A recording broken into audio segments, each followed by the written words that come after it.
Hoka hey, Alita Army. Welcome to the Alita live stream of May the 23rd, 2025. How would Alita fit in the X-Men universe? Where we discuss all things to do with the movie Alita Battle Angel, the Source Manga Gundam, and the greatly desired sequels. I am your host, Creek Indian from Denver, Colorado. And with me is Lee, and he is from Fountain, Colorado, which is about 80 miles south of where I am. So how's it going, Lee? Well, not too bad. Yeah, cool. It's well, we got a pretty neat one. I haven't done one of these in a while, where we see how Alita does in a like a MCU or rather superhero type universe. So I've been kind of looking forward to it, really. So since we haven't done one, I see we got Alita, the Killing Angel, out there. That's pretty cool. Hello, Alita, the Killing Angel. And we also got Leonardo Andre Bustos out there. Como está, amigo? Anyway, we also, from the Shires in the UK, we have. I thought you were talking to me before. Hello. How's it going, Vladi? I didn't expect you to show up, Vladi, since we got a superhero thing going. No, you need me to be a curmudgeon and just. Oh yeah, that's right. To lend I guess a stabilizing force. I guess. Exactly. So anyway, how are things over there in the UK, there, Vladi? Yeah, not bad. Everything's good. Nice, bit of nice weather today, but it's going to take a turn for the sour over the weekend. Cool. And I guess, Lee, you probably got about the same kind of weather we got here, I guess, or pretty similar. It's kind of got a little sunny, a little cloudy, fairly warm. Yeah. So anyway, it's finally. I think we've seen the last of the snow for a while. Although I do remember one year we got snow on May the 30th, but that was back in, gosh, the early 2000s, I guess, something like that. Yeah. So anyway, guys, what have y'all been busy this week, or what's been going on? Well, I've just been working on my story a bit more. Writer's block on chapter 29, and in a couple of weeks, ready for moving. So other than that, nothing. Oh yeah, that's right. That's good, cool. Yeah. I guess in the next few weeks, I guess we want to have you back on for another read there, Lee, if you're up for it. Yeah, I should be. Yeah.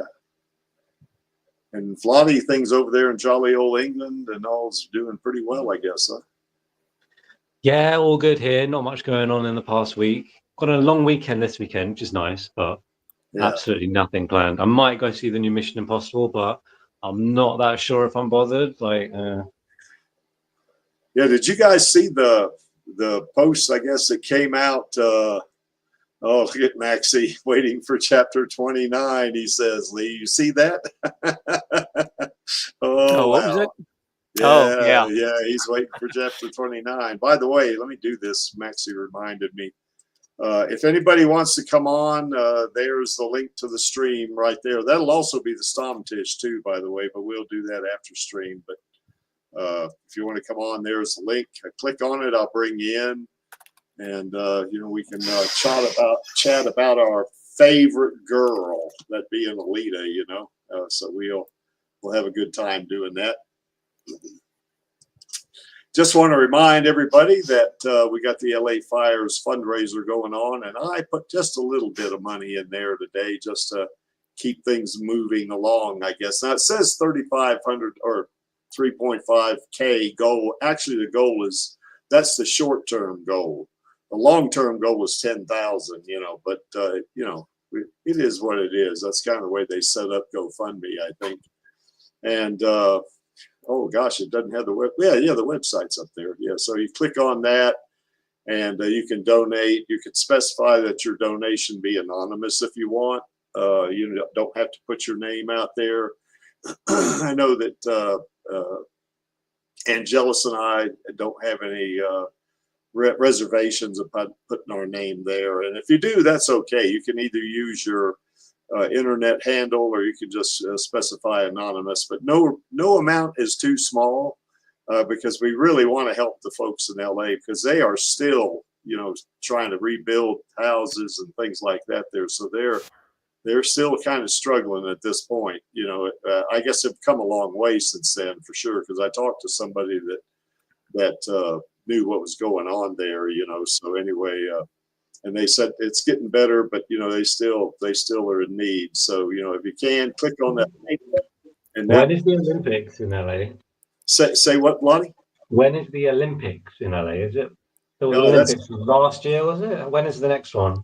It's in Los Angeles. Right? I'm not sure. I know the Olympics were in LA back in '84. I'm pretty sure the next one's in LA too. Yeah. Are they going to have it all finished by then? The rebuild. Hopefully, you know. I mean, not necessarily for the Olympics because it's horrible, you know, to have your house destroyed by fire like that, you know. So, you know, that would be getting it ready for LA is okay, but you know, we want people to get back in their homes, you know, for sure, you know. But yeah, I don't know when that is, Waddy.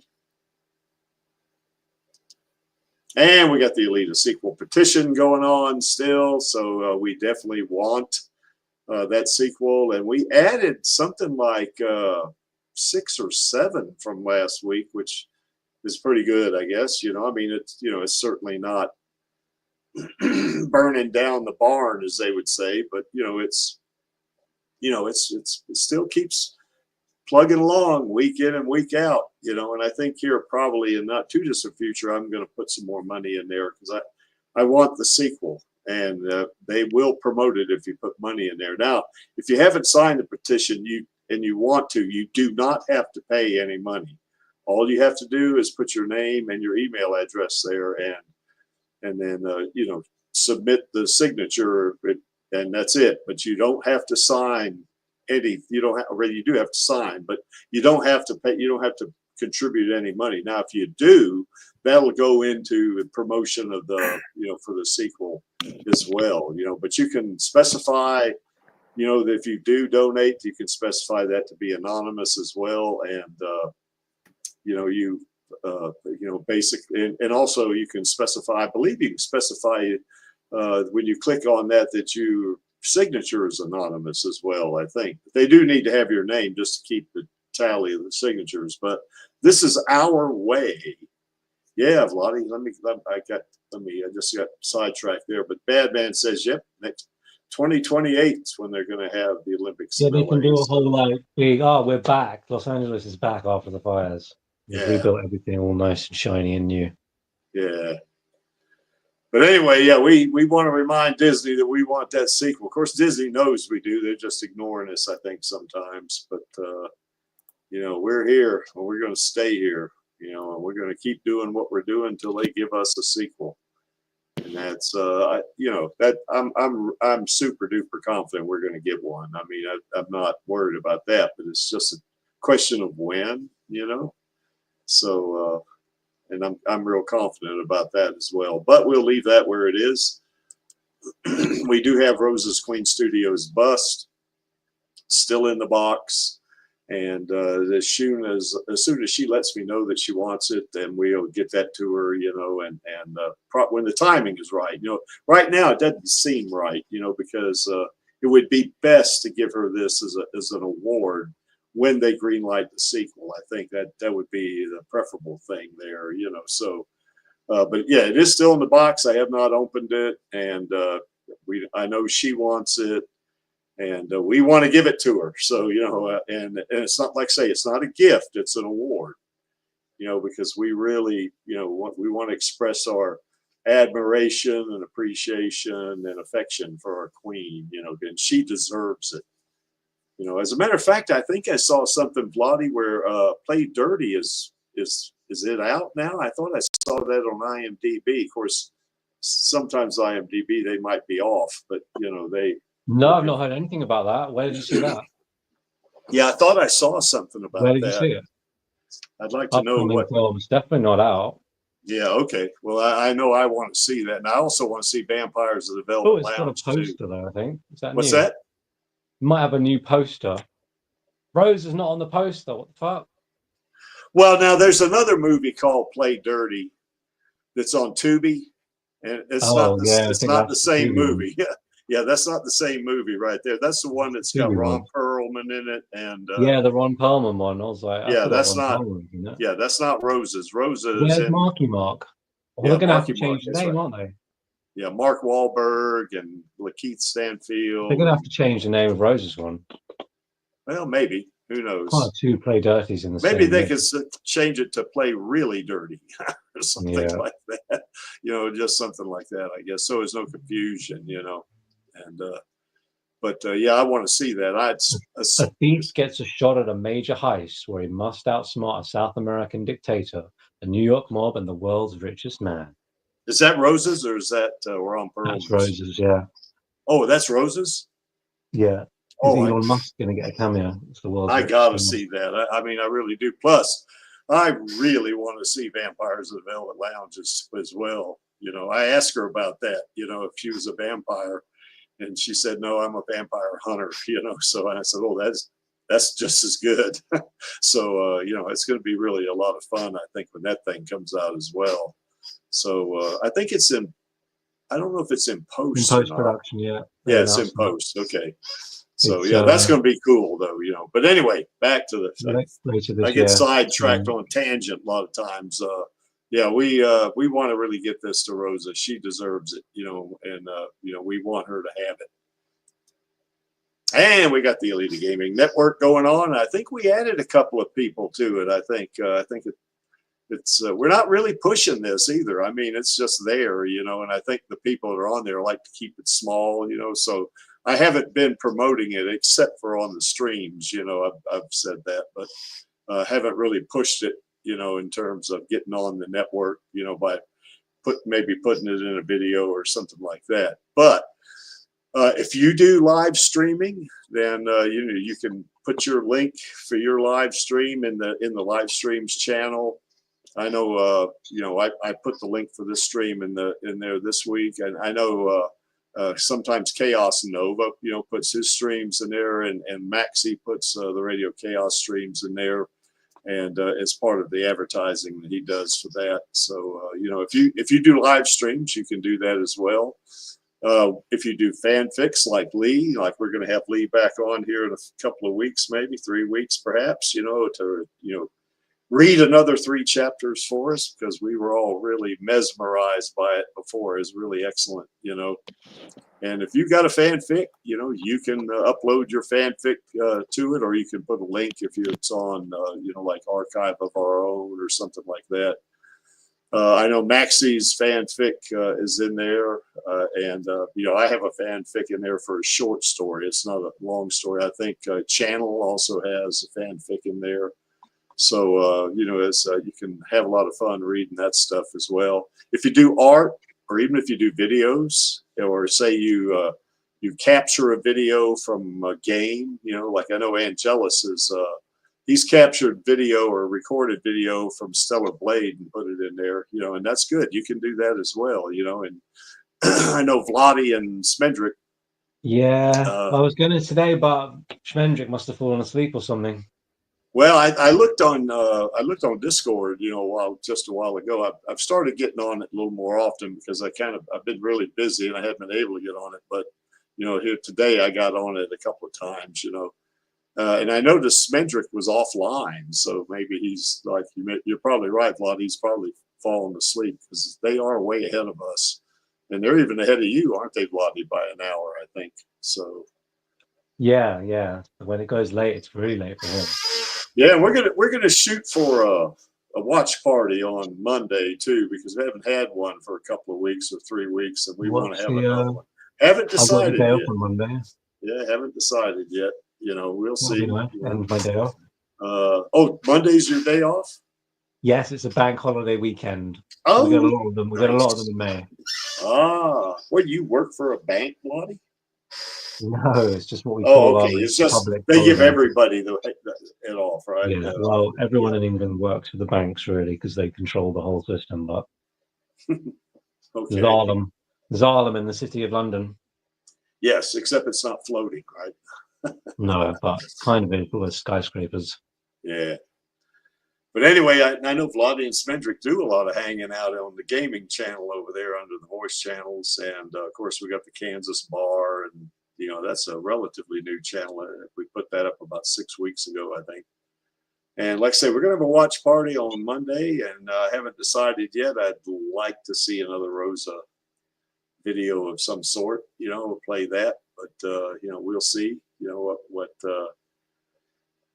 the, I guess the conditions are, the environment maybe, you know, we'll see how it goes, you know. All right, guys, I guess we can go right into the main topic today. Well, today we're going to teleport Alita into the X-Men universe. And there are a whole lot of characters in the X-Men universe, just like there are in Alita's universe. And we're not going to be able to get to every single one of them, because we would be here for 2 days trying to do that thing, you know. And this is different than the Avengers universe. Now, there is one character that is in the X-Men universe that's also in the Avengers universe. And we're gonna show that'd be Quicksilver. He's in both of those universes. I know for a while when in Avengers, I think was it I guess Marvel had Quicksilver in there, and I think Sony had the X-Men. But now Disney's got X-Men, so you know, I guess everything's back to consolidated. The great Disney octopus now has X-Men in its tentacles. Yes. And of course, the X-Men is really named after Professor Xavier, which is Professor X. And this is a really he's a powerful telepath. And even to the point, he doesn't just do telepathy, he can actually mind control people. You know, I mean, he can, you know, make them do things against their will and stuff like that. You know, I mean, he's pretty potent, you know, but we're going to get to each one of these. But before we get to these, I want to just kind of revisit Alita and her Berserker and her Imaginos 2.1 body.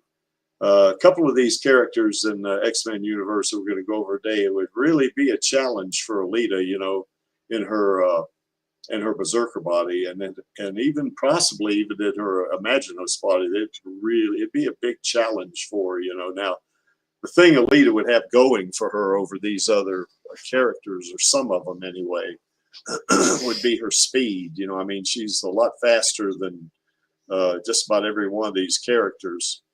But we're going to talk about Beast, and of course, we know that when they rebooted X-Men, I guess, you know, with X-Men First Class, they had Nicholas Hoult, you know, as the Beast there. But in the other, you know, I guess the original X-Men, or at least X-Men, the Last Stand, or something like that. It was Kelsey Grammer was the Beast, and he's quite a bit older than I guess Nicholas Hoult is, but it's supposed to be, you know, it's supposed to be Beast as he is older, you know, and not younger like he was there, you know. Now, the one person that has been in both of those, you know, kind of universes, I guess, or sub-universes, has been certainly Wolverine. I mean, he's been in there. But anyway, we're going to go over Beast first, and then we're going to talk about Jean Grey, and then she's a really, really potent, you know, mutant. At least with the X-Men, I saw some of the movies back in the day, obviously pre-Disney, X-Men 1 to 3. I saw a couple of them ones after that, so at least I know a little bit about them. Yeah. Yeah, and Jean Grey is in the whole genre. Well, Jean Grey was played originally by Famke Janssen, I think, and I can't remember the name of the actress that plays her now in the more current version. Oh gosh, bad man, you're a resident scholar on this stuff. You know, maybe you can remember who plays Jean Grey or Phoenix, you know, in the current version, you know, of her. And then, of course, we got Magneto, and of course, Magneto was played by Michael Fassbender, and he's a really good actor. I really like that guy a lot, you know. And of course, Sir, what's his name? Ian Killen. Killen, is that his name, Vladi? He's Ian one McKellen. Of your knights. Yeah. So he played it in the original version, and of course, yeah, he was great. Yeah, he was. He's real good. He's a super actor himself, you know. I really like him as well, and I like Michael Fassbender too. He's really super. You know, he did a great job on Magneto. Then of course we got Mystique. You know, we're going to talk about her, and that was played by two characters. Yeah, and we'll put who was her the person? Rebecca Romaine, was it? What was her name? Yeah, Rebecca Rumjan. Oh, she was great. Yeah, she was. Yeah, she's really good, you know. And of course, now it's, oh gosh, I'm drawing a blank here on this. Really popular actress. You know? Jennifer Lawrence. Yeah, that's right. Jennifer Lawrence is really good. Of course, Professor X. She wasn't as good as, I mean, she's good. I quite like her, but the actual depiction of her wasn't as good. It didn't have that beautiful, like, body makeup, whatever it was they did to the Rebecca Romaine, which is great. Well, I tell you the one thing about Jennifer Lawrence I liked in that one movie that she was in. It was X-Men Days of Future Past, where her and I guess Magneto were in this phone booth, and she grabbed Magneto before he could use any of his electromagnetic manipulation type stuff, and she had a knife to his throat. She says, "If I see as much as one screw move, I'm going to jam this in your neck." I went, whoa. So that's pretty cool, you know. But anyway, yeah, Mystique is a really good character as well. Professor X can shapeshift into other forms, right? Yeah, she's a shapeshifter. That's right. So she definitely is, you know, and she can, you know, mimic, you know, other people and stuff like that. And then of course there's Professor X, and he's that powerful mutant that, you know, has a lot of mental telekinesis. Well, not telekinesis as much as it is he can control minds. Now, I don't think he has telekinesis. You know, Jean Grey does have telekinesis, but he doesn't. But he's powerful, of course. And then Quicksilver, you know, really, he's kind of like the MCU's version of Flash. You know, so he's pretty fast, and he was played. All these folks were played by two characters, by the way. So you know, I guess it doesn't make much sense to call that every time. And then of course Wolverine is one of my favorites because you know, hell, he's built. You know, I mean, he's you know, he would be like a weightlifter or something. You know, he's just really a strong guy. So. Anyway, you know, I got Lottie. You know, I got slides on these. So, yeah. So anyway, any other thoughts about Alita, just generally speaking, in the X-Men universe from, say, Lee, you or Lottie? Well, I think Magneto would give her a bit of trouble. Yeah, I think so. Considering his abilities can affect various metals and alloys. Oh yeah. What could he do with her metallurgy? Could he even affect that? Yeah. Well, it depends he's on a pretty the metal potent material used. Yeah. I think Alita, well, we're going to get to this with each one, but I mean, you know, like we've said several times, Alita is not a superhero. You know, she's just not. Now, but she does have superhero level, especially in the manga. In the manga, with her Imaginos body, she is like that otherworldly. Yeah, with her capabilities. Yeah, I mean, she's like a goddess in that thing. You know, puts her on par with quite a few of the more powerful characters from the Marvel universe. Yeah, I think so too. And Vladi, you've seen a lot of X-Men stuff, I guess. What do you think about Alita being in the X-Men universe if we had a crossover of some kind? She'd definitely be a good part of the team. Yeah. She could kick some ass, and I don't know. It's just like they've all got powers, so it's kind of difficult. Just like being strong and complete badass. Yeah, I think it's pretty difficult when you put a character like Alita into a superhero universe like that. It's kind of hard to gauge it, you know. You also have to consider which version of Alita, the cinematic universe version or the manga version, because the cinematic version of her, based off of what James Cameron was going for, was something more grounded technology-wise in reality, which does limit that version of her. But if you go with the manga version, well, you know, we've seen how far that can go. well, let's just see how that works. You know, Yeah. So you can do quite a bit more, I think, with the manga version. Yeah, the manga version, we're going to kind of use a combination, you know, in terms of Berserker Body, because of course we haven't seen her in the Imaginos Body yet, but we will see her in the Imaginos Body. I am. Will that happen in the first 3 movies? I thought it was really late on. Yeah, that's right. We might get it in Alita 4, maybe, you know, because I think Alita 2 is going to be so successful that they'd be stupid not to do a trilogy. And then that would be successful, and I think they would do a 4th movie. That's just my opinion, you know. I don't have anything to base that on, you know.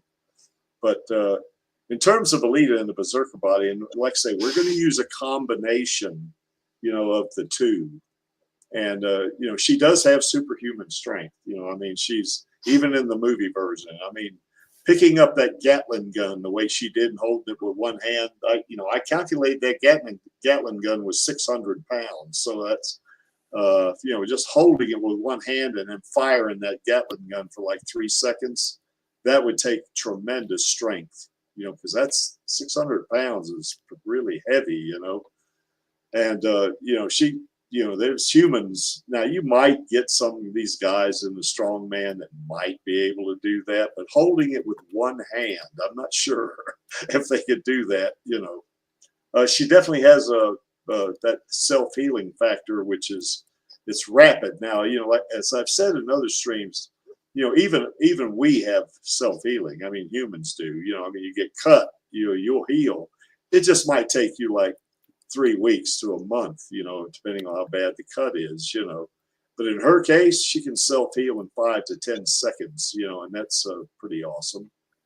She's really fast. Now, in the movie, I calculated based on, you know, how far it was from the door to where the deckman was and how she had to run back and forth to, you know, carve up those centurions.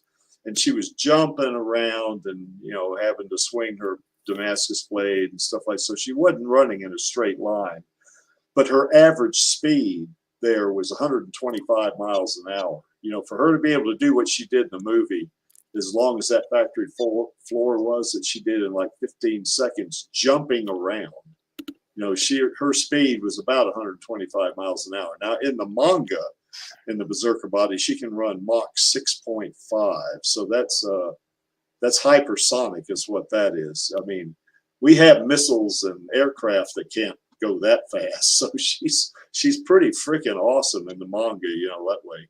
She has really fast reflexes because she deflected that bullet, you know, was fired at her in the factory by that one Centurion.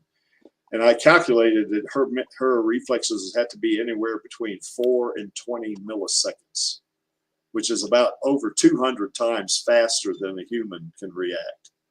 And definitely, since she's a cyborg, you know, she's 98% machine. You know, she's got stamina, you know, and definitely, you know, very old. She's over 300 years old. And of course, we saw when, I guess, when Gruishka punctured her with those grind cutters, you know, the nanites that are in her body repaired her within like 10 seconds or less, you know, before she was back to 100%, you know.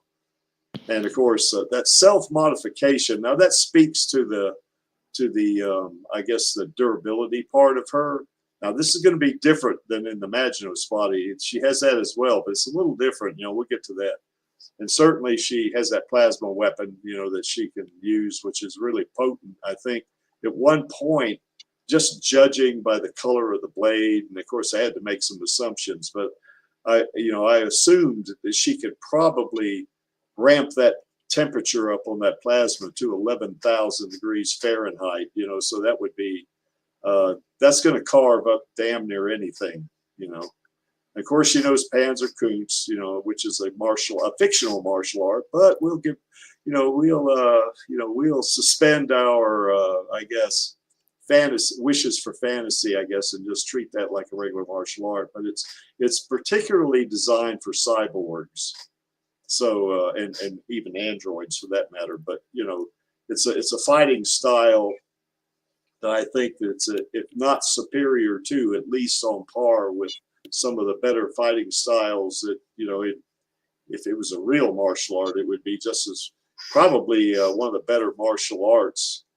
For one thing, because some of the techniques that she does basically are, you know, going to be, because she has a cyborg body, and the, you know, the materials on her body can handle it. You know, if you were to do some of the Panzerkunst techniques as a human, then you would probably crush your bones, you know, just, you know, maybe crack them and powder them and stuff like that, you know, because it's not designed for humans, you know.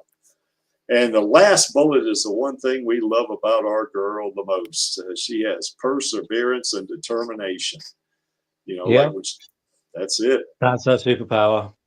Oh yeah, that's it, man. I mean, when that's the thing with all these superheroes, they've just got their like gimmicky individual powers, whereas Alita is just human. It's like everyone can relate to her superpower of never giving up. That's why the record-breaking Olympic hurdler Wu Yani, what's what she was saying about her. Yeah. It's just something that anyone across all cultures can relate to. Well, Alita is very relatable. You know, we've had discussions about whether we should think she's human or not, even in her imaginose body. We all came to the conclusion that yes, she is, even in her imaginose body, because she retains those human qualities. You know, now she definitely is an android in the imaginose bodies, but you know, she still has that human quality about her. Now she does get a little uppity sometimes in the Last Order, I think, but you know, she still retains her humanity, I think, pretty much, you know. And of course, you know, Alita as a cyborg is the same individual that fell in love with both Hugo and Figure 4, you know, so she's, you know, she's capable of some pretty strong, you know, emotions and caring for her friends and family and stuff like that. You know, she has that going for her. And of course, couple that with perseverance and determination, and if you try to hurt any of her friends or families, you are really taking a big gamble with her, because I mean, she's like I say, she's very powerful. Even in this body, she's extremely powerful, you know. Any other thoughts about Alita in this body, guys? Because I know we've seen versions of this slide many times, so you know, and that's all right. Yeah, it's an awesome body. It's so powerful. It gives her like extra feelings as well as her power, of course, too. Yeah, what's impressive? Extra fences and everything. Yeah, what's impressive about her too, you know, the Panzerkunst part. One of the things I really, you know, love about Rosa when she did this is she trained for this. You know, she trained like 5 or 6 months in martial arts, you know, to make it real, you know. And I think when she was interviewed, somebody asked, you know, said something to her about looking good or something. She said, no, I didn't want to look good. I wanted to be good, you know. And then, wow, that's, wow, that is just awesome right there, you know. And of course, when you see Alita like that, you kind of see Rosa as well, you know, so it's pretty cool, I think. Okay, well, here's Alita in the imaginose body. And Flotty, pardon my squeaky chair. I still have not got that 3 So squeaky. We should just give it. It should get squeaky, its own, creaky. Like, yeah, it's its own character in the streams now. Yeah, yeah, it's kind of its own profile picture. Yeah, anytime it chimes in, it should flash up on the screen as Creaky's chair being creaky. Yes. But anyway, in this body, and I picked the imaginose 2.1 body because it is the most powerful of the 3 bodies, you know. And her strength, now you remember her berserker body has a order of magnitude stronger than humans. Well, this body is even stronger than that. For one reason, it's connected to the singularity or the wormhole, you know, that she can go from place to place relatively easy. But there's a lot of energy in a wormhole, you know, or a singularity. And she's as powerful as, I guess, as powerful as her antimatter microreactor heart was. The singularity is way more powerful than that. So she's kind of OP on this one, you know. Now we got her connected here to Arthur and Zeus. Or Arthur is actually I guess the avatar manifestation of Melchizedek, you know, and it got destroyed. But we're going to go ahead and keep Arthur alive here for this one. So she's going to be connected to both Arthur and Zeus. So she's going to be connected through some super advanced, you know, computer network. It's kind of more super advanced than the internet, which is not hard to believe in some cases, to these two super quantum computers, you know. So, and the reason why we want this and how to relate this too is that if you remember in Infinity War, Doctor Strange was kind of going through the 14 million plus, you know, kind of scenarios, you know, about about killing Thanos, and he did it, you know, in I don't know how many seconds it was, but he was over there doing it for quite a while. But these two supercomputers right here combined, if she connected to that, she could probably, you know, go through, and of course in this body she has a brain chip. So I mean, we're talking a machine speed of computers that are 500 years more advanced than we got now. So think about that, you know. But you know, she could probably go through millions of scenarios in just maybe a few microseconds. You know, I mean, you know, fighting an opponent, you know, she could probably, you know, kind of see where a fight's going and run some scenarios so fast that she could pick one, you know, that would give her the greatest advantage, you know, something like that in terms of fighting, you know. And she is extremely durable in this body, even more so than the Berserker body, because in this body, or rather in her tuned body, I guess it was, if you remember, she got blown to smithereens by Nova, and then she got reconstructed. And then when she was fighting in the Zot against Toji, she was in the Imaginos 2.0 body, and she fought him, and she got blown to smithereens in there, but she reassembled just almost instantly. You know, I mean, she was like blown to bits and then came back together real fast. Now there was some time dilation situations going there when, you know, because I guess the colony or the individuals around Jupiter, you know, kind of assisted with that. But the idea was that she came together really fast, you know, I mean, and not so much like in the movie when I guess it took probably, you know, I guess Ito and Gerhard took them maybe 2 or 3 days if you go by the novelization. Here it was just like a second or something, like maybe even faster than that, you know. So, you know, she's that's pretty potent right here, you know. So she got that extreme durability here. Now the relativistic thing, that thing was retconned, you know, that for sure, you know. I mean, it was in one of those stories, I guess, side stories on the I think it was on the original manga, I think. Yeah, because there were no side stories on the Last Order, but that I recall.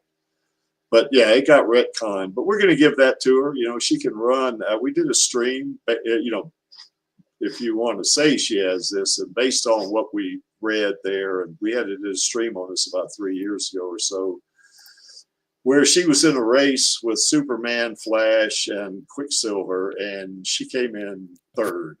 Okay, so, and that's pretty fast because we figured she could run probably 90% the speed of light or something like that, you know.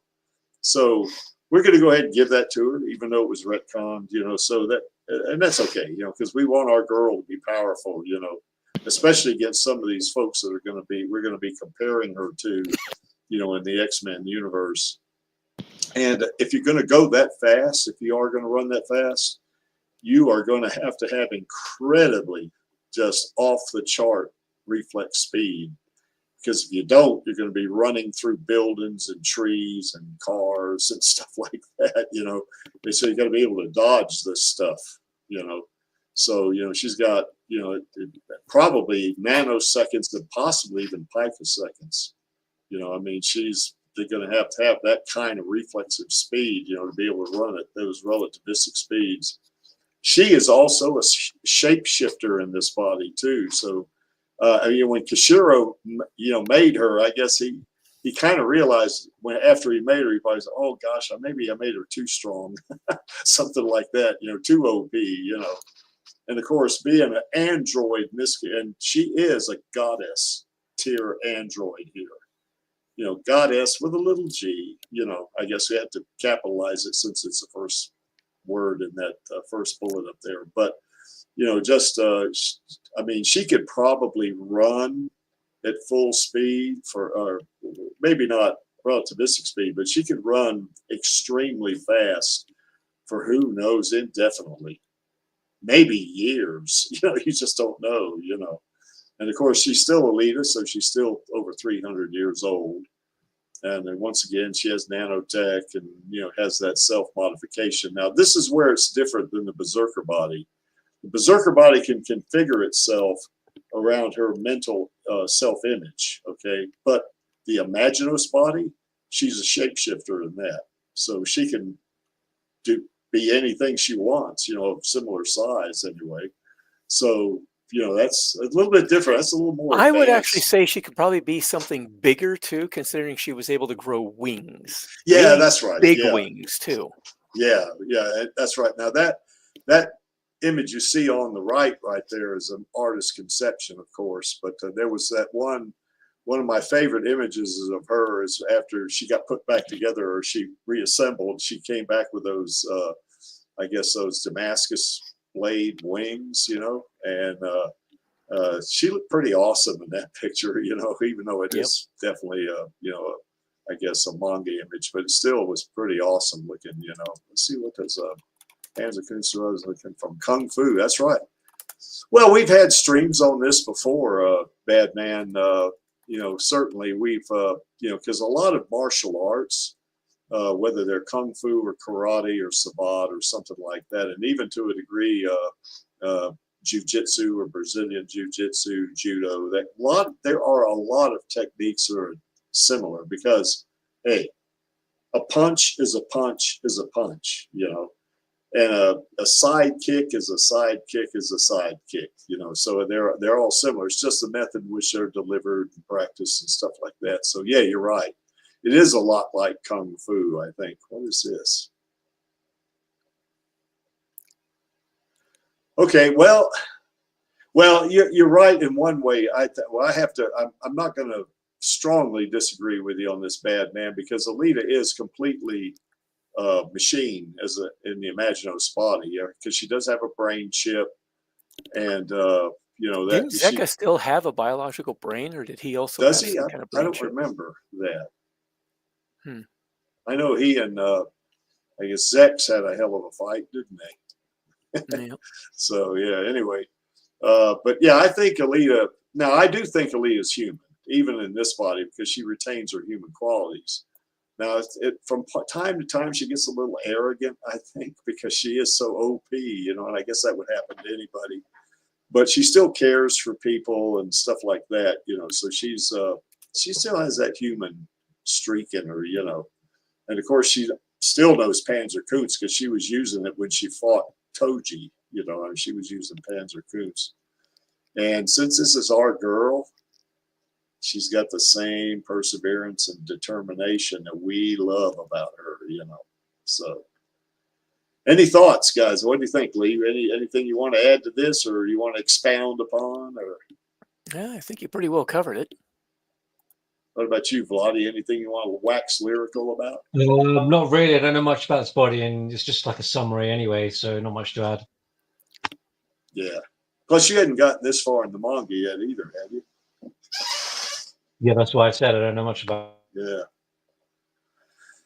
All right. Well, let's go for the first one now. The first guy is Beast, and he's a pretty strong guy. Now, all of these characters have a mutated gene that gives them the power, you know, that they have. And of course, there are two versions of him, like there are just about every one of these characters. And you know, he's an extremely good fighter. He's really strong. I don't think he's as strong as the Hulk, say, you know, but he's pretty strong, you know, and he can jump long distances as well. And he was, I guess, in X-Men: The Last Stand or whatever. He was in that. That was Kelsey Grammer's character. And then, of course, X-Men Apocalypse is what Nicholas Hoult was in. He's pretty awesome, you know. And this guy, you know, but he is flesh and blood. He's not, you know, he's not a guy that's like he's not an android, or he's not a cyborg, or he doesn't even have any mechanical parts really. Now, the one thing about this guy too is he's a genius.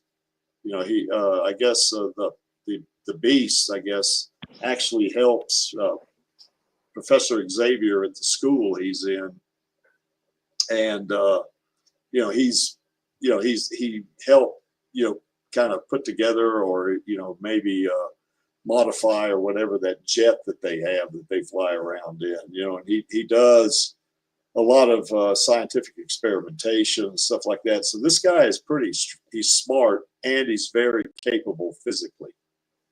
Okay. Now, the thing about him, though, he is flesh and blood, you know, so he can be injured.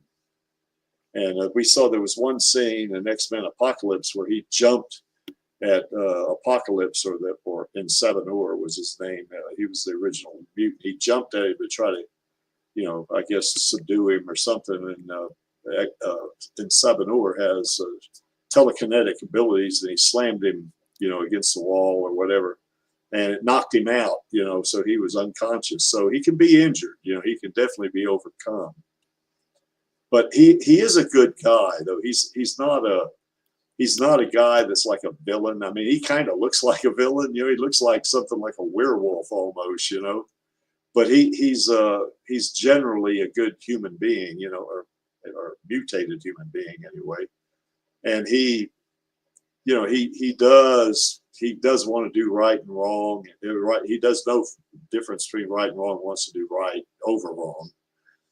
And you know, he is part of the X-Men team too, Professor Xavier's team. So anyway, I think I don't think Alita would fight these people, or most of them. There's a couple of them she might would, but because, you know, they're kind of on the same side of things to a degree. Now, if there was a misunderstanding of some sort, like she gets teleported in their universe and they don't know who she is, I mean, it might start out that way, you know, but I think they would figure out, either side would figure out, you know, that, hey, this is not a person that's, you know, it's our enemy.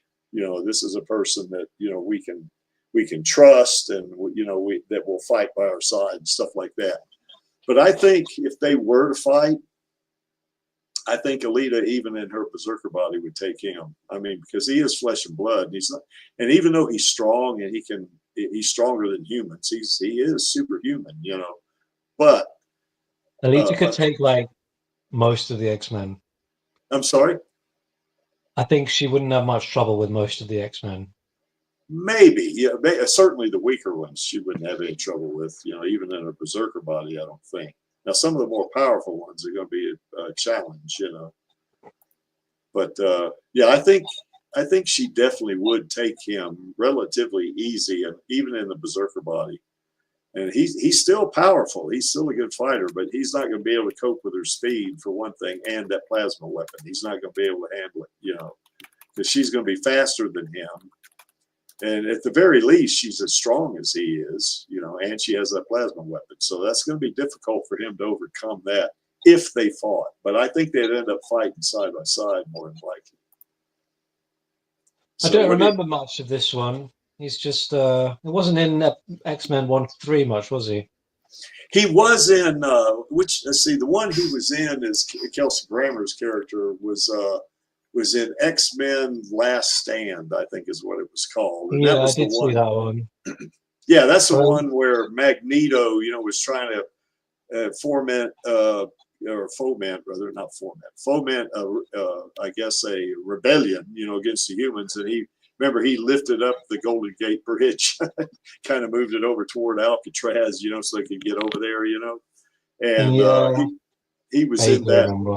That's the one he was in. Also, he did have a bit part in X-Men Days of Future Past at the very end, you know, when I guess when Wolverine, at the very end of the movie, when he had done all his stuff, you know, and of course, you know, this character went by him and said, "Hi, Logan," or something like that, you know, but it was a very bit part, you know. Didn't he come back for some of the Disney ones? I swear he made a cameo in a Disney one recently.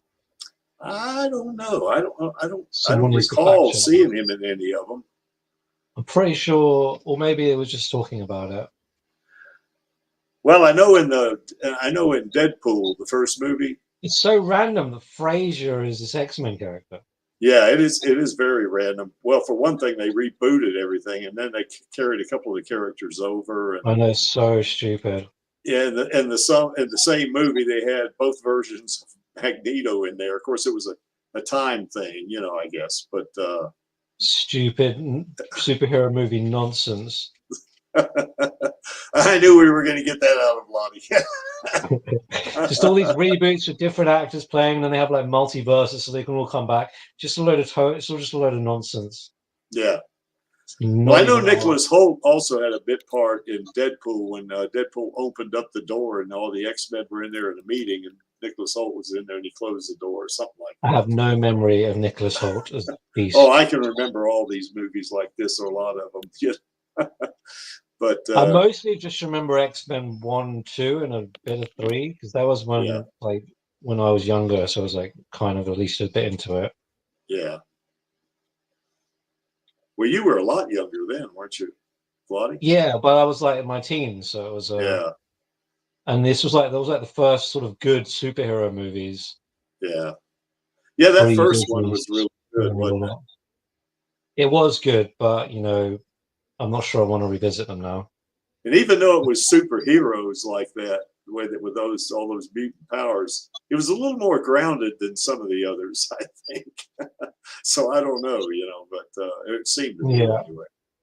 So, but anyway, I do like this character a lot. This is the character, like Nicholas Holt's character was he impressed Mystique, by hanging upside down off that fan, or off that wing, I guess, of that airplane, and of course they became friends, I guess, so. Of course, the director of those original X-Men movies is obviously a massive creep too, so it's another reason why I'd rather forget them. Well, he's now that's not Sean Gunn, is it? That's no, that's Bryan Singer. Oh, that's right, Bryan Singer. Yeah, that's right. Yeah, there was a story about him not showing up for the one of them. They said, just go ahead and shoot the movie. He's not there. Oh yeah. And I went, what? Which one was that? I can't remember which. It might have been X-Men Apocalypse. I think. I don't remember. I think he moved to Israel. Did he? That's where all the weirdo directors move to when they get Me Too'd or whatever. Okay. Well, maybe they like the area there, I guess. I don't know. Like that. Yeah. Well, anyway, I do think I think these two would end up fighting together, Alita and Beast. I think they would complement each other in some ways in terms of fighting, because I think the Beast, he actually fought Psylocke in that X-Men Apocalypse, and he was holding his own, So, and she's pretty powerful herself. I don't have her in here, but we can chat about her a little bit. X-Men Apocalypse is the one that had like Egyptian pyramids and stuff in it. Yes, right? Yeah, it had. I can remember that. Well, the guy, it has the original mutant in it. His name was Ensebanur, is his name, and I think that has some historical significance, but I can't recall what it is. Is it based on a true story? Or something like that, or at least maybe the name is around. Yes, I don't know, but anyway, he was in that. This guy here was in that movie, or at least Nicholas Holt's character was in that movie. He's on the left. Of course, that's so Nicholas Holt's Beast came first. Say what? Did Nicholas Holt's Beast come first? No, Frasier's. No, he did actually. But Frasier's one, he's been back more recently, is he? I don't. Well, he was in. He had that cameo in that X-Men Days of Future Past, but he was also in X-Men 2. That was the one where I guess Magneto was trying to turn all humans in the world into mutants, or something like that. Yeah. And he, Kelsey Grammer was in that one. Is when he was in there, and he had a significant role in it too. He wasn't a cameo. I mean, he was a major character in it. So, are they both practical, or or are they CGI superheroes? I think I'm not sure about. I think they had to wear, you know, like something similar to a motion capture suit, maybe. I guess I don't know. You know, I think they had to go through makeup and stuff because I seem to recall a video on YouTube where they were doing that. You know, but I'm not sure. You know, I'm not sure about that at all. So. Well, anyway, that's the Beast, and you know he's a pretty cool character, I think. Now this one right here, Jean Grey. I might have misspelled her name. Look at that. I don't know, but yeah, Alita's going to have a lot of trouble with this one right here. I mean, in her berserker body, she would stand no chance against Jean Grey. You know, especially if Jean Grey. Now the Jean Grey in the first movie was not at the level that this Jean Grey was in. Was she the one where if you touch her, you die or something? Is she the one that what now, Blotty? If you couldn't hear me over your creaky chair. Is she the one where you touch? If you touch her, you die. So she always no, that's Rogue. Oh. Yeah, the reason why I know all this is because when I was younger, I read a lot of comic books.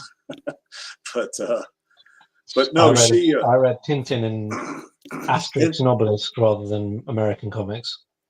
Yeah, but I guess she, you know, in the first movie she was Jean Grey, but I mean she didn't have all the power that she had in the last couple of movies. I mean, she had some telekinetic power and maybe some mental telepathy, but she wasn't extraordinarily powerful like she was in, you know, some of the later, you know, X-Men movies, particularly the last X-Men movie and the X-Men movie where she actually she kills in Sabanur, you know, or Apocalypse. You know, she just disintegrates him by thought, you know. So and she's extremely powerful because she has something called the Phoenix Force in her. Now she didn't have that in the first movie. She was just a regular mutant. I say regular mutant. She was like, you know, she was a little more grounded, I think, even though humans don't have telekinetic ability, you know, but she was basically a lot less powerful than she is, say, in the last 2 to 3 X-Men movies, particularly the last X-Men movie. She was really super potent in that one because she goes up against Magneto in that one, and Magneto has no chance. I mean, it was ridiculous, you know. And she's, you know, now she can be injured, you know, for sure, but you'd have to catch her off guard, I think, you know, to do that, because she is somewhat, I mean, she's a mutant, but she's, you know, she's human, a mutant human, you know, but so she is still flesh and blood, you know, but she has a pretty potent mental presence, you know. I mean, she can sense things, you know, she can certainly, she has that Phoenix Force in her. And what is the Phoenix Force? Well, it's supposed to be a force that gives her extra telekinetic ability and you know, the extra mental capacity and stuff like that, you know, because there's a scene in the last X-Men movie, X-Men Phoenix, where, you know, Magneto tries to, you know, there's a railing, I guess, on a stairway, and it's made of metal, and he tries to, you know, bend it and send it at her like to stab her, and she just stops it in midair, you know. And then you know, then she kind of starts squeezing his helmet, you know, and it kind of gives him a lot of trouble, and she just mentally just throws him out in the street, you know. I mean, so he's, you know, he was no match for her whatsoever. I think. Now she's not a bad guy, you know. I guess you could say bad guy or bad girl, you know, bad person. She's not that, you know, because she is on the Professor X's X-Men team, you know. But you know, she does have her moments, you know, especially in the last movie. You know, she's in that regard, she's a little bit like Alita. You know, Alita has her moments as well, you know. But I think if her and Alita fought, if they did by some misunderstanding or something like this, and Alita's in her berserker body, Alita has no chance. I mean, probably Jean Grey would probably you know, defeat her within just a few seconds. I mean, it wouldn't even be a battle. Now, in the Imaginos body, I think she would still have the upper hand. Yeah, that's her name. That's right, bad man. Her name is Jean Grey with an E in her last name. Yeah, so that's right. I just misspelled it. But if I guess if Alita got the drop on her, you know, because she can move it, our Alita in this case, in the Imaginos 2.1 body, can move at relativistic speed. So I mean, if she got the drop on her, she could cut her in half, you know, before she could do anything, you know. But it would be very difficult. I think it would be a hell of a fight, and I think Jean Grey might have the edge, you know, because I think this character right here could take Thanos easily. You know, I mean, it wouldn't be much of a fight because I also believe Alita in the Imaginos 2.1 body would take Thanos easily as well, you know. So, but she's just stupid OP. This one is, you know, I mean, just ridiculous. You know, her powers are almost magical. Yeah, I still don't quite understand what her powers are. Yeah, it was mostly telekinesis and the ability to direct energy, and she's a mind reader and stuff like that. So she's, and you know, certainly she can fly even, you know, I mean, in terms of levitate, I guess, but not just levitate, get off the ground, but she can move, you know, relatively fast in the air, you know, type thing. Not like a jet engine would move, but you know, she can move pretty good, you know. So, and that's basically her powers, you know. Super telekinesis, super mental telepathy, you know, and just ability to direct energy, you know, stuff like that. I mean, she disintegrated Apocalypse, you know, by directing energy at him. You know, I mean, he didn't stand a chance. You know, I mean, she blew him away, and he was like the original mutant and had God level powers himself. So, any thoughts about her, Lee? Do you know much about her? Not really. I mostly familiar with the fact that she became Dark Phoenix at one point, destroyed the entire planet. Yeah. And beyond that, not a whole lot. Yeah. Yeah, she did become Dark Phoenix. Yeah. She actually killed Mystique. Well, she killed a lot of people as Dark Phoenix. Yeah, she killed a lot of people. Yeah, she definitely did, you know. And of course, in terms of speed, she didn't kill Quicksilver, but she subdued him easily. You know, but he was using Alita. I mean, rather Quicksilver is not as fast as Alita is in Imaginos 2.1 body, but he's incredibly fast. I mean, he's ridiculously fast. Maybe I don't know. You know, there have been calculations of how fast he could run, but there's that one where that guy calculated based on the explosion at the mansion where he pulls everybody out. I forget how fast he thought he was moving, like 10% the speed of light or something like that, which is ridiculously fast. Something like that anyway. But, you know, he attacked her using his speed and she stopped him. You know, what she did was, as he was attacking her, he was like running up these plates that were floating in the air because she was manipulating the environment, you know, and he was stepping on the plates to get at her, you know. And she just moved one of the plates with her mind. He fell down onto the ground, you know, and then I think she pushed him over to the side or something like that mentally, you know, or something like that. Vladi, any thoughts about her? Not really, no. I can't really remember much about her, so. Yeah, she's probably, in the X-Men universe, she's probably the most powerful being in the X-Men universe that I know of. I mean, there's one character that's kind of in a combination of the, I guess, the Avengers and the X-Men universe. He's called the One Above All. You know, he's supposed to be, I guess, God, I guess. They call him the One Above All. I mean, he has the advantage on her, I'm so sure. But, you know, she's just stupid powerful. You know, just really super duper powerful. So, all right, well, I guess we can move on, I guess. Magneto. Okay, now Magneto is a guy that he can be a good guy or he can be a bad guy. I mean, I don't think this is not a 0 or 1 situation, you know. There are times in the movies that he's in, either both him and, you know, Ian McKellar's character and maybe Michael Fassbender's character.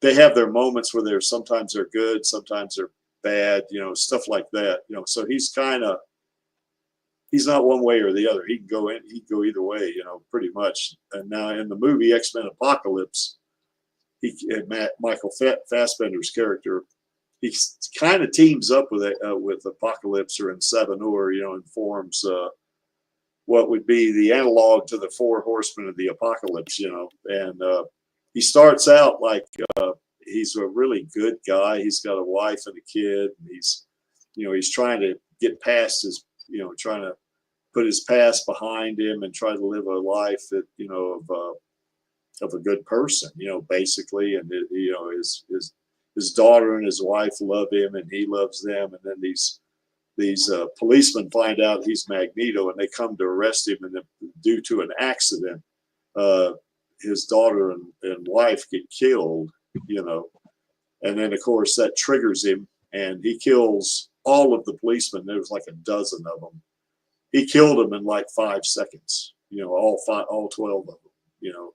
And he did it by taking I guess it was a metal like medallion or something that his daughter was wearing. It could have been his wife, and he just kind of flew it around and just, you know, cut all, flew it through all their necks, and it was like fast. I mean, it was, you know, within just a few seconds, and they were all dead, you know.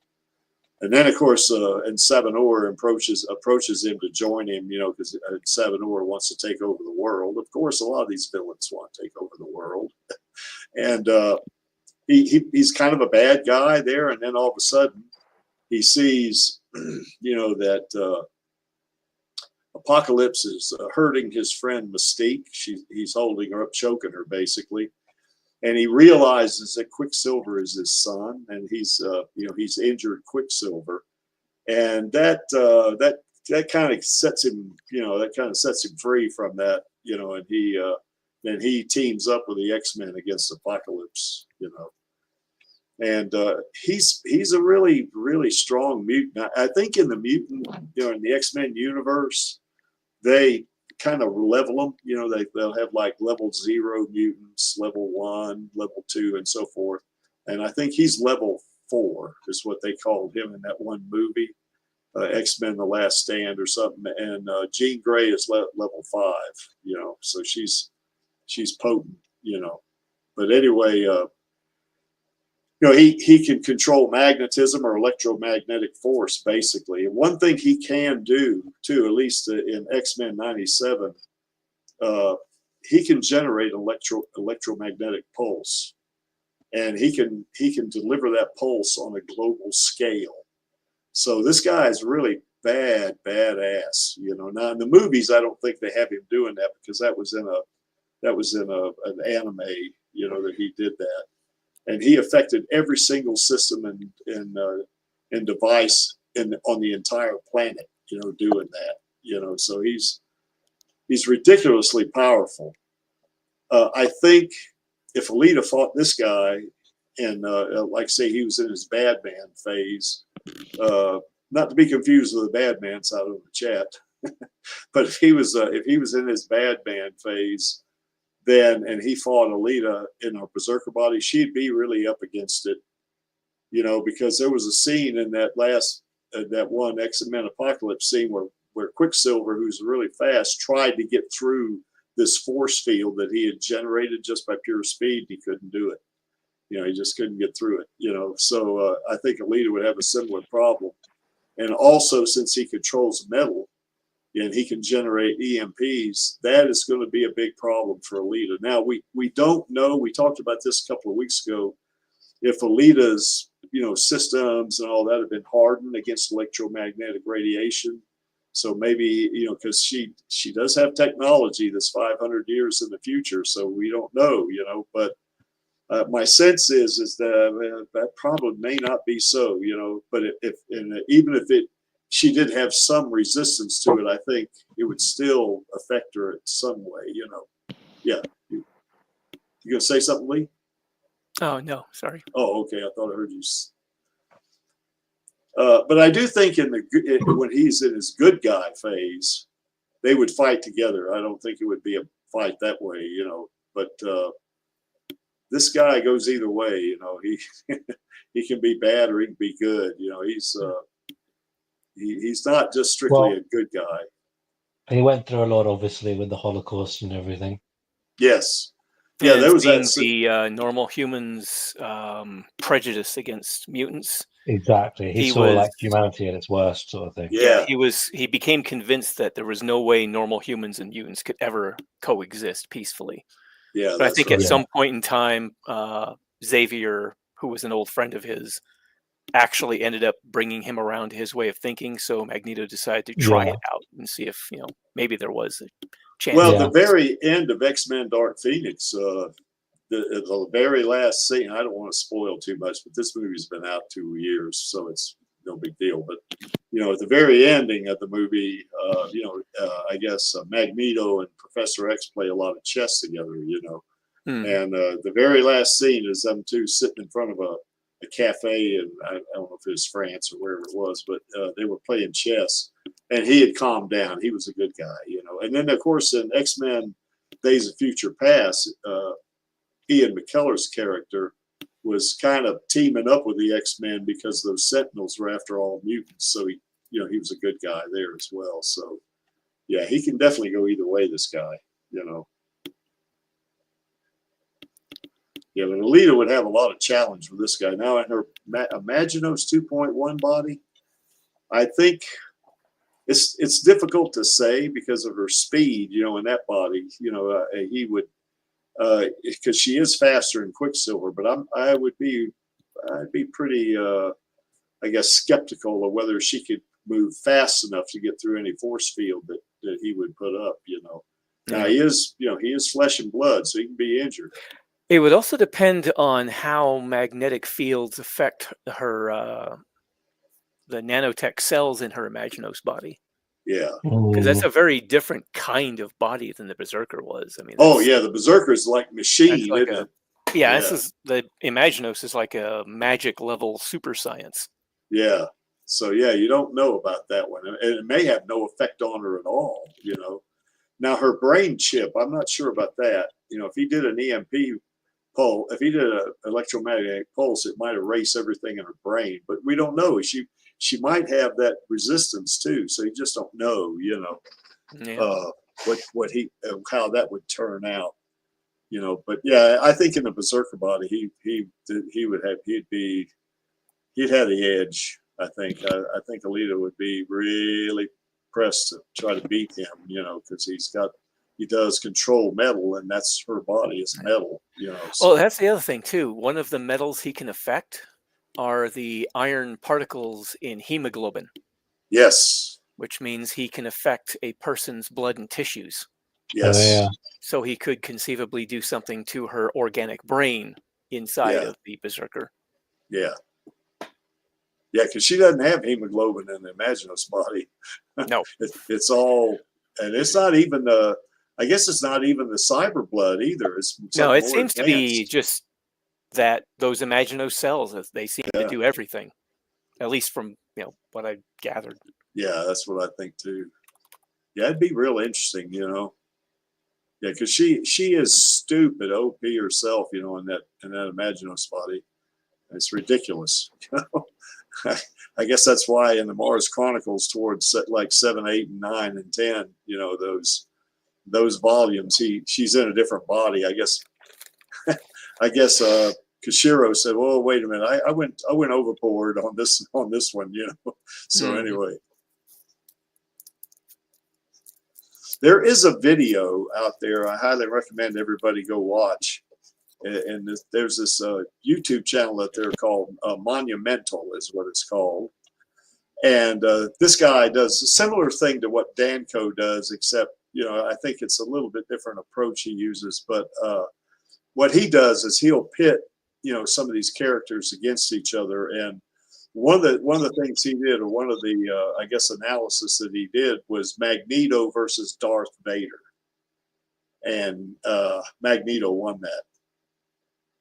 And he not only beat Darth Vader and killed him, but he also destroyed the entire fleet. You know, Darth Vader's, you know, those Star Destroyers. There was a bunch of them in this scenario where they went through a wormhole or something. You know, something brought them to Earth. You know, and then of course Which movie is this?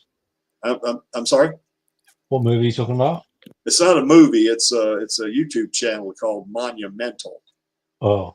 And you can look for, you know, Magneto versus Darth Vader. And Magneto, relatively easy, beats him. I wouldn't say it was easy, but, you know, it was, you know, he had the upper hand, you know. And then after he kills Darth Vader, he goes up and destroys all the Star Destroyers. So, you know, he's pretty potent, this guy, you know, and his presentation of the fight seemed realistic enough, because he took into account the powers and the abilities of both Magneto and Darth Vader, you know. So now Magneto he can't even come close to challenging Phoenix. I mean, she's an order of magnitude above him even. So, okay. I guess you guys got nothing else? No, I always like the actors they picked for Magneto and Professor X. Yeah. Like when they had McKellen and Patrick Stewart, obviously two legends of the UK. Yes. And then they had Fassbender and what's the guy's name? Fassbender and that. Michael Fassbender, yeah. And the other guy, the guy I'm talking about, Fassbender, he played Magneto, right? Yeah, he played Magneto and as who well. was the guy younger who played, version of Professor Magneto. X? Who was the younger version of Professor X? That was oh gosh, now you would ask me oh gosh. He's All really right, good. bad man, you got to help us out here. We can't remember. I do. He's one of my favorite actors, but it's right on the tip of my tongue, even. Anyway, they always pick really great actors for that, and they always play off well with each other. Very good relationship. Yeah, they both knocked it out of the park. Okay, Mystique, or as I guess Professor X called her. Yeah, James McAvoy. That's right. That's who it is. How could I forget? Yeah, he played. You got the Jennifer Lawrence one there, right? Yeah, this is Jennifer Lawrence right here. Yeah. But have you got the Rebecca Ronan one? No, I didn't. This suit looks a bit cheap, don't you think? Yeah, she does, doesn't she? All right, I mean, eventually they just had her in like light blue paint, didn't they? They didn't even. Well, she went through makeup on this. This wasn't CGI right here. But even that, it's not as good as the old one. I don't know. I need to look at pictures. Perhaps, I don't know. But you should have brought them both up. Well, I was looking forward to seeing her. Damn it, Creaky. Well, Creaky's not perfect there, Lottie. I'll have to look it up myself. Yeah, well, maybe I can pull it up and we'll look at her. Let me pull that, see if I can find that. Let's see. She's probably what got Cameron really liking blue people. Yeah, there she is. Let's see what we got here. Yeah, there she is right there. Oh, I don't want to pull that up like that. But what I do want to do, I'm going to copy this image and put it in Paint and then do that. Yeah, just bear with me just a couple of seconds here. It'll be worth it. We'll go full screen with this. Did you find a nice picture? Yeah. Okay, so let me. Oh, every time I touch the keyboard, it goes out of full. Okay, so that's all right. We can still show her. Let's see here. So I want to come over here and do a share screen.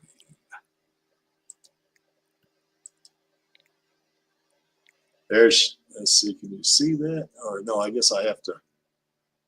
You didn't find a good picture? No, I got a good picture of it. Hold on there, Bloody. I got it. I was wondering what you spent ages on. You just come up with the Google search with all the headshots. Let me do. I had to stop sharing. Let me. Let's see here.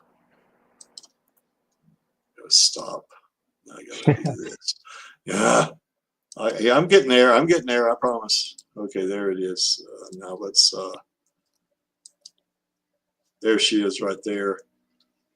Very nice. Maybe I think I got a better picture. Make it bigger. Yeah, no, I can't make that one bigger. But what I can You do. could have just clicked on it. Well, no, it'll take you to a website. I've already tried that. So let me do this. Go to this guy right here. Here we go. And we will come here and we will do this. Come on, why is it cropped like that? What the hell, man? You just Hey, that's the picture. I mean, you know. Well, I said, did you find a good picture? Well, Lottie. Can't believe you just cropped it like that. Well, I did. I didn't crop it. I just copied it. I didn't crop it. You're supposed to find a gorgeous picture of my Mystique from my youth. Well, all right, Lottie, let me see what I can do. I mean, golly.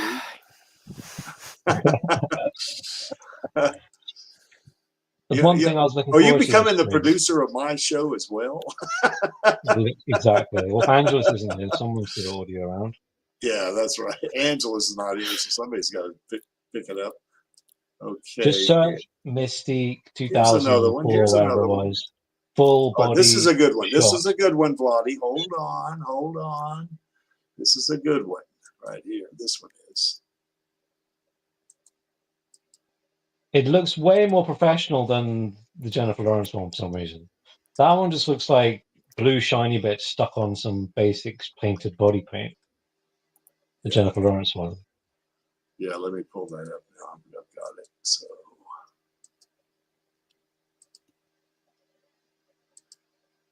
Okay, so now I want to. No, is that the best? Is that better, Vladi? No, it's not better. Just forget it.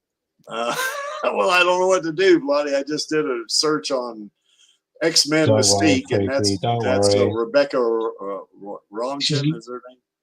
I wanted to see her gorgeous Mystique figure, and now she's covered up by some weird pose. Well, before you cropped it to cock block me. I did not crop it, Vladi. I just copied it. You're doing it on purpose. I just copied it. I didn't crop it. You're just doing it on. Yeah, you could have found a better. Let's see if I can find her figure. Let's see if I can do that. Let's see here. I'm scrolling through it now. Let's see.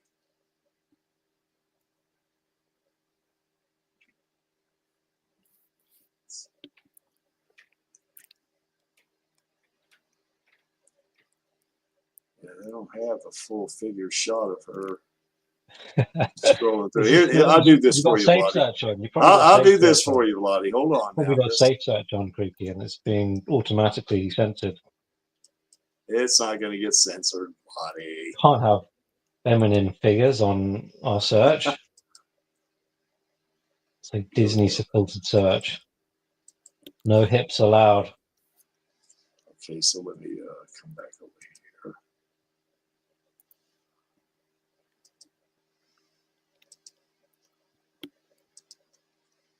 Here's another one.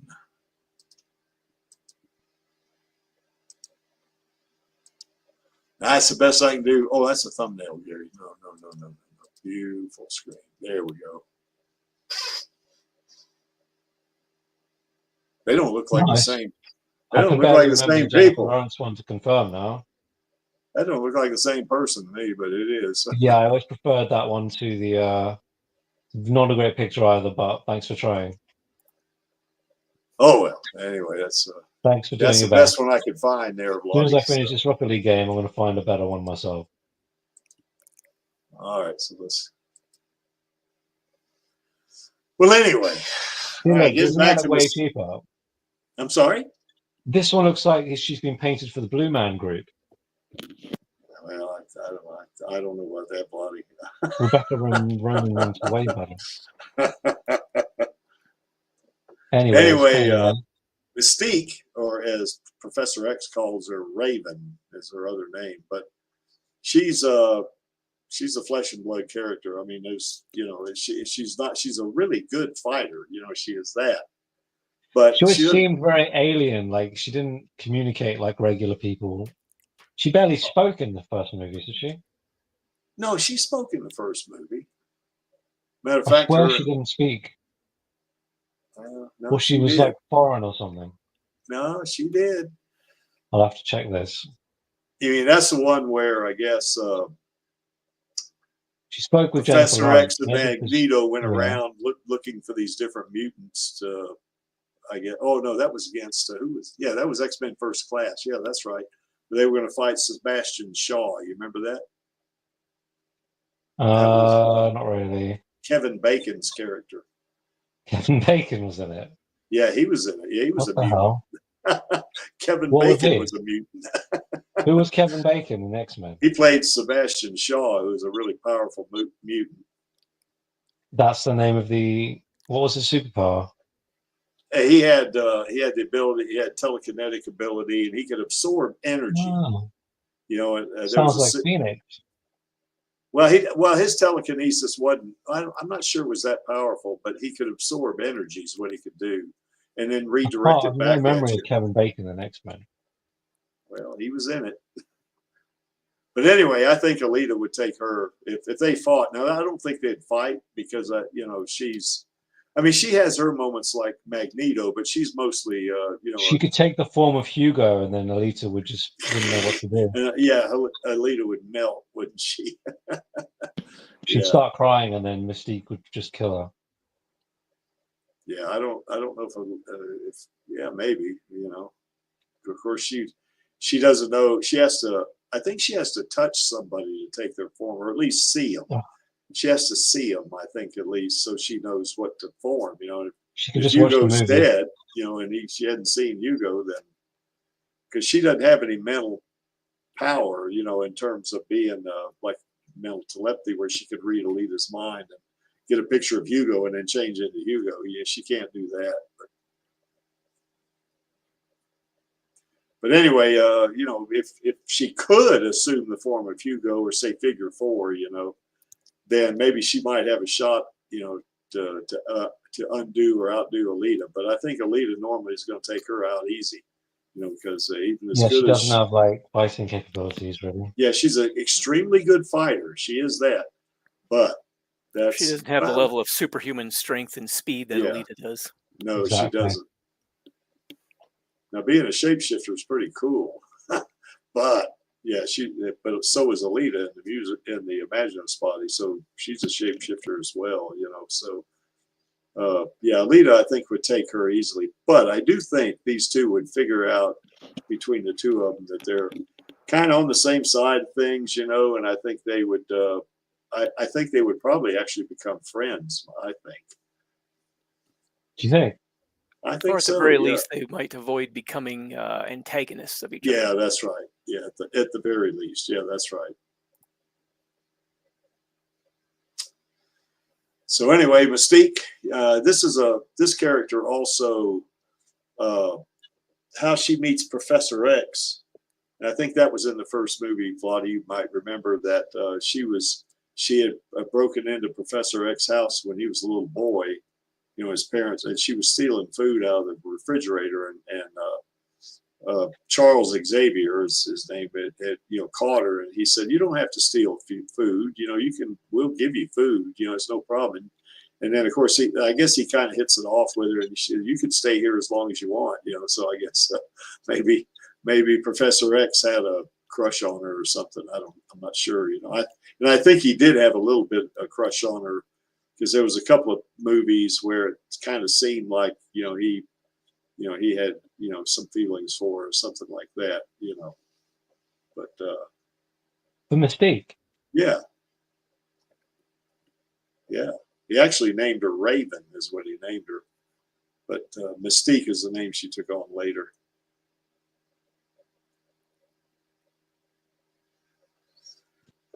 Okay, any thought about her there, Lee or Vladi?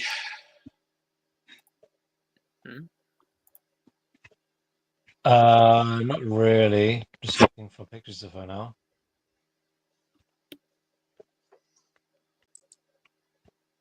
Professor X. Now this guy is first result. I find a really nice picture of her. Yeah. But anyway, this guy's he's got some extreme mental powers. Now he doesn't have telekinesis, but what he can do is he can certainly he's a telepath. He's that. Plus, he can control your, he can almost like possess you, I guess you could think of it as that. Take control of your mind and make you do stuff. He can do that. So, I guess Patrick Stewart on the left and James McAvoy on the right. James McAvoy plays the younger version, of Professor X. This guy runs the School for Gifted Children up in Westchester, New York. As a matter of fact, I actually punched the address. I got the address off of one of the movies, by stopping getting the address off of that card, I guess that he gave Quicksilver. And I typed that into Google Maps, and that is a real address, but it's not anything like that picture. It's more like a farmhouse, or something like that. But yeah, this guy here he can control you mentally, he's that potent. And he and Magneto are friends, are really old friends, close friends. And they've fought against each other, they fought together, they've done stuff like that, So and he's also at least the James McAvoy version has a thing for Mystique, or at least he has feelings for her, What was this bad man said right here? Does Alita get the mutant power of Murphy's Law? What can go wrong will go wrong, you mean there, Lost Link? I don't know. Maybe. Let's see. I thought Alita had that power. Now, which power is that, I guess? Is that like telekinesis, but bad man? Because I think you put that chat up there some time ago. I don't remember. I don't recall Alita having telekinesis. Maybe she did. I don't know. Anyway, I don't think these two would fight. I don't think that the power of Murphy's Law. What are you guys talking about? You and Lost Link? I'm not sure I understand. But I guess the thing about this guy here is, though, is the fact that he has such great mental power is that enemies can come after him. He can grab control of them, just mentally, So it makes him a pretty formidable opponent. Now, I don't think he and Alita would fight each other, because Professor X can read minds, and he would read Alita's mind in her berserker body pretty fast, and would find out, that she's basically a good person, and he would realize that immediately. They wouldn't fight at all, And being a guy in a wheelchair and not typically prone to starting fights with people, he's probably not going to instigate anything with her, so she's not going to need to defend herself. Yeah. Well, plus the fact being able to read her mind too, he would know she's not a threat, and she's not out to start any problems with the X-Men or anything like that. As a matter of fact, if Alita was transported to the X-Men universe, she'd probably be kind of lost a little bit, kind of like Wolverine was when he first appeared at at his mansion, So I think that's what would happen, and then of course he would help her out, kind of like he did Wolverine. He helped Wolverine out, and he read Wolverine's mind immediately, and he knew that he was not going to be an issue or a problem for him, Now, in terms of the Imaginos body, she doesn't have a brain like that. She's got a chip, so he's not going to be able to read that. So he won't be able to use telepathy on her. He won't be able to gain control of her mind, because she's an android. She's not a cyborg, with human brain. But I do think, though, particularly in her berserker body, that he would realize very, very fast that this is somebody we can befriend or something like this. Yep. Yeah, there are scenes in movies that he's in, both characters, where they grab control of brains of people and they make these people do what they want them to, what he wants them to do, you know. And there was one scene in that very first movie where he got control of Sabretooth's mind, and Sabretooth, you know, grabbed his throat, grabbed Magneto's throat, you know, and because Magneto had his helmet on, so he couldn't control him, you know, but he did grab Sabretooth's mind, and you know, Sabretooth wrapped, you know, had his hand around his neck, was going to choke him, you know. And of course, Magneto had cops all around with guns pointing at him and all. Magneto got control of all of the guns, you know. So that was a kind of a standoff, I guess, at that point, you know. Any thoughts about this guy? Either of you, say Lee? No additional thoughts. No. I think if he'd be like a Doc Edo kind of figure to Alita. Here is a good point. Professor X may be able to read Alita's brain chip because Karula was able to sense Alita's neural pulse flow without any difficulty. That is a very good point. Maybe he could read her mind, you know, or at least get a sense, you know, of what she's got up there in her brain, you know, in her brain chip. But if he did that, he would still know too that she's not someone that's going to be an issue or a problem for him, you know. What's this? I think the Alita fit. Okay, Felipe says this. I think Alita fits on a dystopian future. Its own timeline, maybe in Karula's future timeline, helps him fight strife and other enemies. Okay. Yeah, Cable. Yeah, that's right.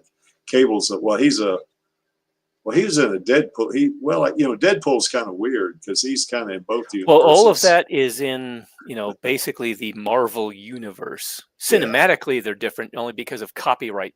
Yeah, that's right. But yeah, that's right. Otherwise, it's all the same universe if you go into the comics. Yeah, that's right. Because I know there was a scene where Captain America and Rogue fight each other, you know, because they did not know each other or something like that. And of course, all Rogue has to do is touch you, and she can drain your energy plus assume whatever powers you have. And of course, he's superhuman, but he doesn't have any particular powers like this. You know, he's just got extreme strength and durability. You know, of course, she assumes she can grab that, you know, from him. You know, so anyway, and then of course the two of them figured out, Captain America and Rogue figured out, hey, we're on the same team here. You know, something like that. Anyway. Flavie, you know probably more about Patrick Stewart's Professor Well, yeah, I was X. going to say, I think if they had a relationship, it would be like a Doc Edo kind of thing, because he's very wise. He was like in charge of the whole X-Men, so he'd be like giving her instructions of like what they need to do in their mission and stuff. Yeah, particularly if she teleported to their universe and she's lost, she doesn't know what she's doing there, and you know, just maybe plus she'd probably help him get a pair of like cyborg legs so he can start walking. Maybe, yeah. Well, if she got teleported to his universe, I don't know if they'd have that kind of cyborg legs. But anyway, but maybe. She'd figure it out. Yeah, maybe. Yeah. She learned a lot from Doc Edo. Yeah, that's true. Yeah, I agree with you. I think it would be like a father-daughter almost relationship, you know. Or maybe, let's say, which he was uncle-daughter. sort of to all the students at X-Men Academy, whatever it's called. Yeah. Now, she's not a mutant, but he did open this doors to his school to humans and mutants alike. So, I mean, he would accept her, I think. Yeah. And also, like, cyborgs face a lot of discrimination and stuff. So, got that going for it, too. So, he'd sympathize with her in that regard. Well, as powerful as she is, he'd probably want her on the X-Men's team, even though she's not a mutant, you know. Yeah.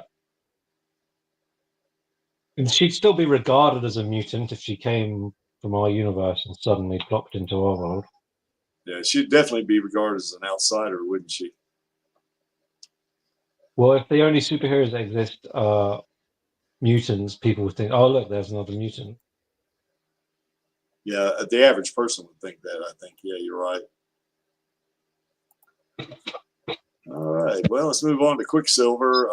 Now, this is kind of a strange character because he was in the Marvel universe before Disney got it. The guy on the left, that's Aaron Taylor Johnson, I think is his name, and the guy on the right is Evan Peters. So, yeah, but they both played Quicksilver. You know that their power, of course, is super speed. Now, Quicksilver can't run as fast as the Flash. And he can't run as fast as Alita can in her Imaginos body. Now, he is faster than Alita is in her Berserker body. I mean, she can run if we go, if we take the manga, Mach 6.5. But this guy here can run like 10% the speed of light. So that's probably a million times faster than Alita can run the Berserker body. But, who knows how, I don't know how this would turn out because this guy's not particularly a great fighter, although in that movie, Age of Ultron, the Avenger Age of Ultron, Aaron Taylor Johnson's character, did fight, I mean, he was taking out some of those, I guess, not clones, but replicants of Ultron. He was destroying them. But he's still flesh and blood. And he's still, he can still be injured because in the movie Ultron, Age of Ultron, he actually gets killed. At the end, he gets shot. And killed. So I think Alita, particularly with the fact that she has that plasma weapon. I mean, she could kill him, but it would be difficult in her Berserker body because he's a lot faster than she is. In her Imaginos body, neither one of these characters have a chance, unless they catch her off guard. If they get the drop on her, maybe they could do it. But because he's fast himself, if she was unawares, he could take her out. But that's in her Imaginos body. She's got that super high. Hypersensitive, kind of senses or something where she can, kind of sense things coming, I guess, maybe. But be pretty tough for him to either one of these Quicksilver to take out Alita in her Imaginos 2.1 body because she's a better fighter than he is, she's faster than he is, and she's stronger than he is. So, but I think they would also figure out together that they're all kind of like on the same team, I guess, or something like that. And I think they would end up, not being antagonists themselves. They would end up being on the same page. So what do y'all think? Don't think I can add much more to that. Yeah. I mean, it does depend a little bit on which version, because the MCU version actually didn't seem to be nearly as fast as the what studio was the X-Men done under? Sony, I think. Yeah, the Sony version of Quicksilver they had him boosted up more closer to the comic book version of him. Yeah. Well, like I say, taking all those kids out of that the mansion, Professor X's mansion, because as it was exploding, and he easily got them all out of there, and he kind of fooled around a little bit. He did that moonwalk and did all that stuff. Ate that pizza and all that stuff. He's extremely fast. Yeah, because I saw a calculation. He was running at 10% the speed of light or something like that. Which I agree with you. I think that's faster than Aaron Taylor Johnson's version. So now the Aaron Taylor Johnson's version probably would run its supersonic speeds, I guess. Yeah, he was fast. He just wasn't nearly up to the original version of Quicksilver, it seemed. He was a little bit nerfed in the MCU version. Yeah, I agree. Flotty, you know anything about this character? No, just he had a few cool slow-mo scenes that were fun to watch. I'm sure Alita would enjoy being like, well, that was cool, as he goes whizzing by. Yeah.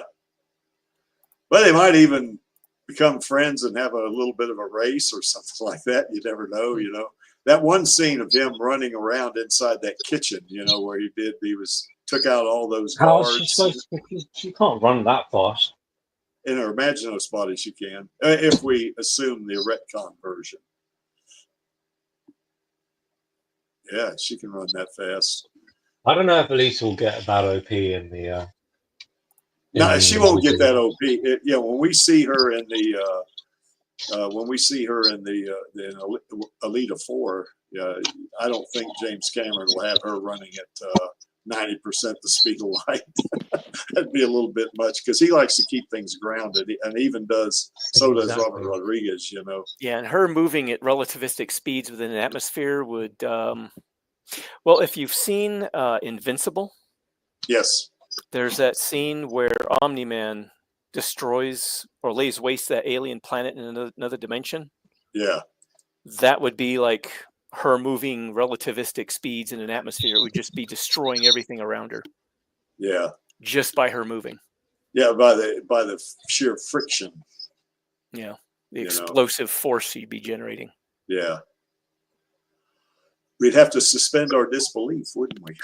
Yeah. All right, well, we can move on, I guess. Now, this is a character I really like. Wolverine. I like this guy, you know. I guess I could have put Deadpool in here, but I didn't. He's not. I don't think he was ever really a member of the X-Men. No, he's not. Yeah. Yeah. Yeah, he did what? He did that thing called X-Force. Something like that, I think. You know, where Brad I think Pitt that was only briefly, wasn't it? Yeah, it didn't last long. Brad Pitt had that cameo where he got electrocuted. As funny as crap. He played the Vanisher or something. But yeah, this guy here is he's bad news as well.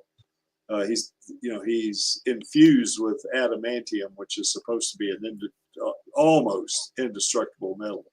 Now it's not indestructible because there's a scene in that movie The Wolverine where he's fighting this. I don't know if it's a giant robot or what it was. But, is it a giant samurai robot? A giant samurai robot? Yeah, that big samurai robot that actually broke his claws on his left hand, I think it was. Yeah, so, that was crazy. Yeah, I had a problem with that. I had a problem with that because adamantium is supposed to be damn near indestructible, you know, but who knows, you know. But anyway, if you take that at what it was, now that means that he can't, well, certainly he's still, even though he's got an adamantium structure, adamantium is infused in his bones, you know, he's still flesh and blood. You know, and of course, in the movie Logan, he dies, so he can be killed. Now he has an extremely fast healing factor for a flesh and blood character. You know, yeah, he regenerates very quickly. Yeah, he does. You know, and I think there were even instances of him coming back from death in the comic books. In the comic books, yeah, you know, yeah, for sure. You know, I think Alita and her berserker body would have trouble with this guy. You know, I mean, I think. But she's a lot faster than he is, so maybe that might play into it. But that'd be a hell of a fight. Now, in the Imaginos body should take him out. You know, I mean, I think. And of course, I don't know if that adamantium can resist, you know, plasma or not, or that berserker. I mean, rather that Damascus blade. You know, because I think that blade's supposed to be metal that's similar or something like that. You know, so. And there was some discussion. Remember, we had that one discussion years ago about could the Damascus blade resist a lightsaber? I don't know if you remember that or not. And we came to the conclusion that at the very least, if as long as it wasn't a direct hit on the Damascus blade, it was a glancing blow, it wouldn't damage the Damascus blade. We didn't know if it would if it was a direct blow or not, because I remember Mike Reyes was on that stream with us. You know, because there are I guess materials that can resist lightsabers, which would be similar, you know, to what you see on the I guess the plasma around Alita's Damascus blade. Cortosis, I think, being one of the most well-known in-universe Star Wars materials. Yeah, yeah, that and Beskar, I think, is another. Yes, Beskar and Cortosis being the and two. I get there's also that on that website, the Monumental. They also have Wolverine fighting Darth Maul, and you know, that was a hell of a fight. But Wolverine took him out, and you know, he basically the assumption is that the lightsaber would not damage, you know, the adamantium because it's a similar. At least that he said. The guy that was presenting us said the consensus was it's a lot like Beskar, you know, and vibranium. You know how it's nearly indestructible. You know. Yeah. So extremely tough material. Yeah, that's right. Beyond anything normally found on Earth. Yes. But once again, I think in the Imaginos 2.1 body, I think Alita would take Wolverine out easy. I mean, I don't think that would be much of a fight because of her speed, you know. What is this? Could be there, Felipe. You might have a point there. Yeah, that's right. We did have that discussion. Not adamantium claws, but it was the lightsaber versus the Damascus blade. We had that discussion, you know. So we figured that the Technique actually, you know, when they forged that sword, you know, that it was out of a material that was similar to, say, adamantium or vibranium. So we thought, well, probably, you know, we thought the lightsaber might take out, might, you know, damage, you know, the Damascus blade if it was like a direct hit. But if it was a glancing blow, then it probably wouldn't, you know, it just ricochet off of it, you know. So anyway. And this guy here, he's a good guy, you know, especially toward the end in that X-Men Last Stand. Or not Last Stand. Well, he wasn't Last Stand, but X-Men Days of Future Past. He really tones down quite a bit in that movie toward the very end when he's talking to Professor X. He's you know, he's like a normal human being almost talking to him, you know. Now in the movies, you know, like in Deadpool and Wolverine, he's a beast, man. He's ridiculous, you know. And of course in you know, in some of the early X-Men movies and so forth, he's you know, he's pretty badass, you know, Hugh Jackman's character. But I do think that the difference between the comic book character Wolverine and Hugh Jackman's Wolverine, I think Hugh Jackman's like 5'11" or something like that, maybe 5'10" or 6 feet even.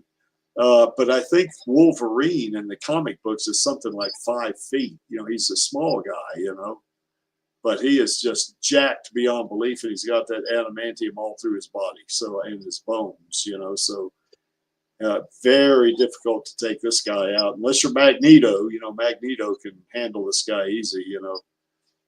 But I think Alita would have trouble with him in the Berserker body if they fought. It would be a fairly even fight, I think. I don't think he would dominate her, you know, because she's too fast, you know. But in the Imaginos 2.1 body, this is not a fight. I should cut his head off even. You know, I mean, that would be the end of that, you know. Now, I don't know if the adamantium would protect his neck or not, you know, but I think with that plasma, you know, going at maybe 11,000 degrees, and then that, you know, that metal that they made the Damascus blade out of, I think he'd cut his head off. So, you know, I don't know. What do you think, Lee? Do you know this character? I'm familiar with him, but I remember there were some changes made over the years that I didn't really keep up with. Yeah. Other than the fact that his bones are basically coated with adamantium. Yeah. He's an exceedingly fast healer. Yeah. Able to recover from lethal wounds within seconds and keep on going. Like Alita. Yeah. Yeah, like Alita, that's right. And he is a relentless and vicious fighter. Yeah, like Alita. Yeah, he has. Yeah, the two of them have quite a bit in common, I think. I think so. Yeah.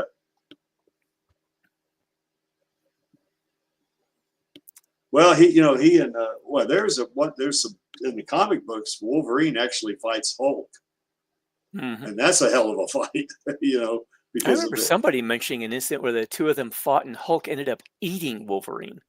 yeah, that was in one of the comic books. I Oof. forget. Yeah, I don't know if that would taste all that good, especially with the adamantium in him.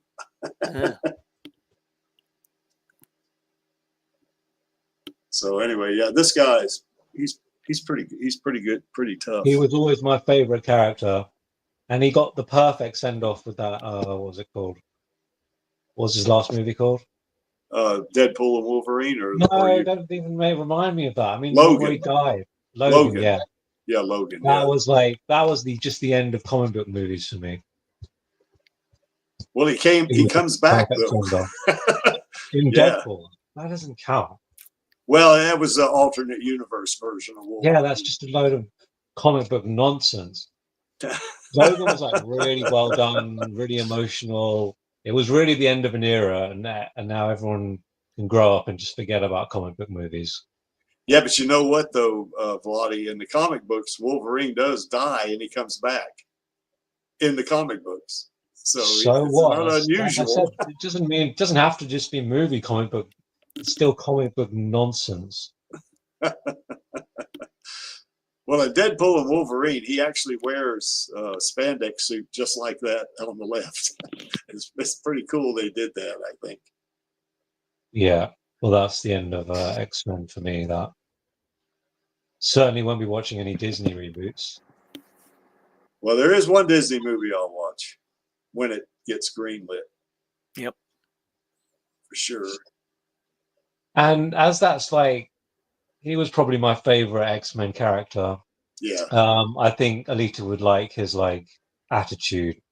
Yeah, I think she would. They go drinking in a bath together or something, and then have a good bar fight. Yeah, they'd probably have fun fighting together, wouldn't they? Definitely, yeah. Go into, say, maybe a bar where you had a lot of, gun runners or something like that in there. He gets stabbed, and she gets stabbed, and then they'd laugh together, and as they both healed. Yeah, they both heal and take out like 20 guys. Yeah, that's what it would. Yeah, I think these two would become friends. Actually, is what I think. Me too. Yeah, I think so. Yeah.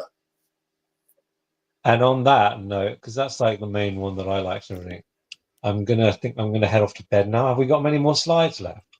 Well, we're going to do the call to action, but there's. Is that basically it? Okay, that's good. Let's not too many. I don't want to spend too much more time because we've been going 2 hours. That's perfect. But anyway, we're not going to go over any more characters here because we don't need to go over anymore. There's like hundreds on there. Oh God, yes. I mean, it's almost like in the Alitaverse. All those characters in the Alitaverse, it's similar, in X-Men. I mean, certainly there's the Marvel comic universe has like an entire encyclopedia of all these characters. Yeah, plus different versions. Like you said, they always come back to life and stuff, and it's just all really stupid. I would say there is one character, I'm not going to go into any detail, but one character that's kind of similar to Alita in one way, and her name's Psylocke. And what she can do is she can engulf a sword with plasma herself, and that's her mutant I think ability. it's actually psychic energy that she uses. Oh, is it psychic? Okay. Yeah, she's like a mentalist, like Professor X, but her mental abilities take the form of like these telekinetic blades and stuff. Olivia Munn, didn't she play her? Yeah, Olivia Munn. Yeah, you should have got her in. It would have been a nice slide. I like Olivia Munn. She's got a great outfit. Yeah, she's nice looking too. But anyway, that's all I wanted to say about that, because there is so many characters like Rogue and Cyclops and many others. So Angel is one, and that guy that teleports, I can't remember his name now. Wagner is Kurt Wagner. Yeah, there's loads. Yeah. Okay, well anyway, that being what it is, coming up on the channel tomorrow, we got Alita, Soaking Up the Sun. It's a music video to Sheryl Crow's, Soak Up the Sun.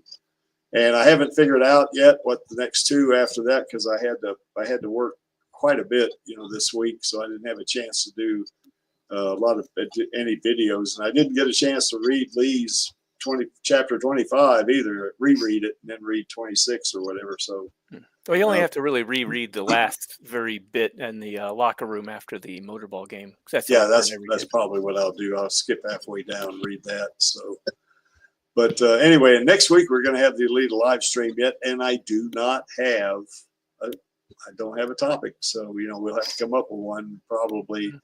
If Angelus could come on, because he has the weirdest schedule ever.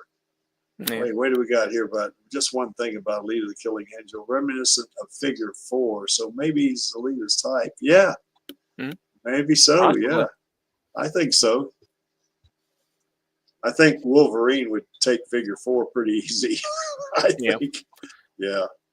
Yeah, Logan is pretty much kind of a Ronin type, which is very much, I think, what Kishiro described Alita as being. Yes, particularly in the Badlands arc. She's very much a Ronin in that, isn't she? Yep. Okay, well, anyway, that's coming up on the channel next week. And, of course, now, did we miss anything? Well, yeah, we did. If Smendrick is here, said we're missing the sequels, so we'll go ahead and say that. And there's a lot of X-Men characters that, maybe someday I'll go back and too many to count. Yeah, we couldn't get all of them in there. Just wanted to get the big ticket ones, Yep. And of course, that center image right there, Alita does love her Uncle Creek, and that's because he wants a sequel, and if that's a problem, you take it up with her and see how you fare against that plasma weapon that she has. And the YouTube channel of the week is Chaos Nova's channel. We did one here about 3 months ago, featuring him, but he does really good videos. I really like him.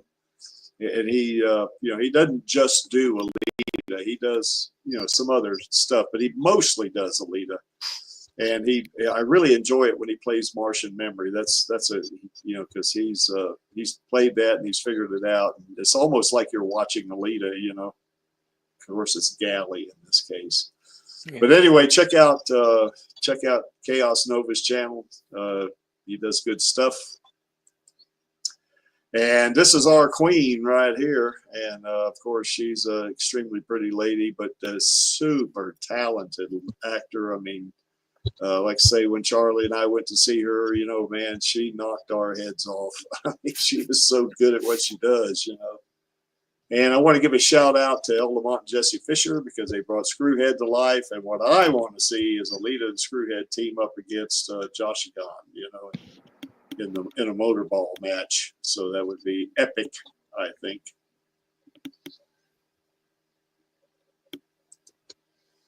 And tomorrow on Radio Chaos, kind of a similar thing to what we were talking about here today, the Berserker body. What exactly is it?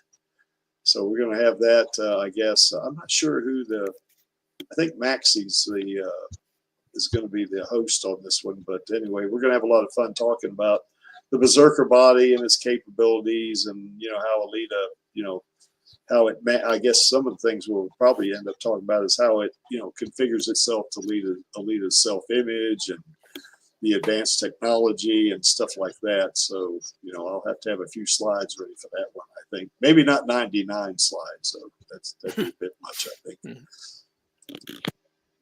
And if anybody wants to, most certainly you can join us on the Stammtisch, which is a kind of an after party we got going. Of course, Stammtisch in German means a regulars table. And I just put the link in the chat if you want to come on and talk to us. And I think Lottie's going to head out, but and Lee might head out because I think you got something to do as well, don't you, Lee? I'm not sure. Not immediately. I can hang out for a little bit. Well, good. Then Lee will be with us. And, there's the link. You see it's below the image there on the screen. And I put that link in the chat as well. So if you click on it, you can join us after the stream is over. So nobody's going to see you or nobody's going to hear you talk. And you don't have to get all, all worried about it and get all hyperactive about it, anxiety and all that, because it's just going to be us, and we like to talk to the Elite Army members and, just kind of chat with them, and that's what we do here. Unfortunately, I don't have any beer, so we won't be doing that. But we can certainly talk about Alita a little bit. Sometimes we'll do things like show photos and images of Alita and do just different, and even maybe even a couple of images of Rosa or something like that. Because Rosa is Alita and Alita is Rosa. So but anyway, we have fun chatting. And we won't make it a long one tonight because the creek is starving. I haven't had that many calories a day. So anyway, that'll be that. But join us. We have a lot of fun on this after party. And we are the Alita Army. We do support Alita and Rosa passionately and positively. Alita's our girl and Rosa is our queen. And we want to make sure that, we get that sequel, because they both deserve it, and certainly I think Rosa would knock it out of the park again, like she did the first time. And certainly we hold campaigns and fundraisers and stuff like that. So if you can, give to the LA Fire Victims GoFundMe we got going. And Disney, we're not going anywhere. We are here to stay. I'll tell you, the creek, as long as I'm on this planet, I'll be doing this until we get that green light. And then even after that, I'm not done, because I want to see more movies. I don't want to just see a sequel. Personally, I want 6 movies. That's what I want. I guess I can get by. Yeah, go ahead, Lee. I was just going to say at least 6 movies. Yeah. Yeah, at least 6 movies. That's exactly right. I guess I can live with 3 to a point, but no, I don't want that. I want 6. Yep. Why is this image here? Well, that image is there because I like it. And to paraphrase Gruwishka, I'm only here for our girl and the Alita Army. And of course, all of us in the Alita Army are only here for our girl. And that just leaves us with one thing left to do, and that is the call to action. That would be on my count of 3. 1, 2, 3. Film those sequels, baby. baby. Okay, we'll see you next week on the Alita live stream. We'll see you tomorrow on Radio Chaos. Bye. Have a good night. Take care, guys. What's up, Alita Army? This is Hot Toys Alita, and I hope you enjoyed this week's Alita live stream. Please join my Uncle Creek, Angelus, and our other guests for next week's show. Remember, I do not stand by in the presence of evil, and film those sequels, baby. See you next time.